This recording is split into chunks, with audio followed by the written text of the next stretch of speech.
আমি শুভেন্দু মণ্ডল। আমি ইস্টার্ন রেলওয়ের একজন কর্মচারী।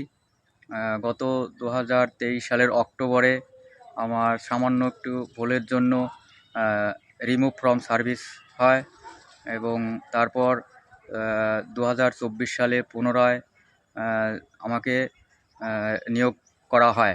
থেকেই দেখেছি যেরকমভাবে আমাকে সহযোগিতা করেছে।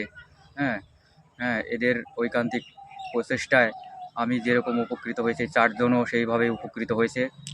আমি এই যে চাকরিতে পুনর্বহাল হলাম, এই সম্পূর্ণ এদের কৃতিত্ব ইআরএমকেই দেব আমি। ইআরএমইউ ছাড়া কেউ এটা করতে পারতো না।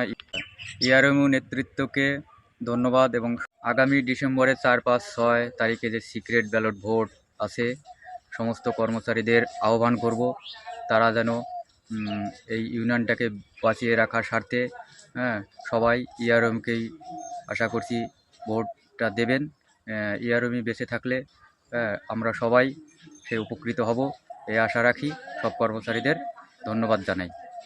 ईआरएमयू के चुनाव चिन्ह गैंती को वोट करें और आपकी अपनी 104 वर्ष पुरानी इतिहास रचने वाली एकमात्र कामगारों की यूनियन को भारी मतों से विजयी बनाएं। मेरा नाम है देव कुमार। मैं जब 23 साल में रेलवे में ज्वाइन किया था, मुझे ड्रेस अलाउंस नहीं मिला, तो हम ईआरएमयू के सहायता से मैं जब बोला तो उनके सहायता से मुझे 23 साल और 24 साल का ड्रेस अलाउंस एक साथ मिला।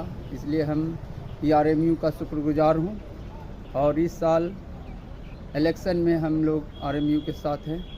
धन्यवाद। लड़ने का इतिहास है, रेल कर्मियों का विश्वास है।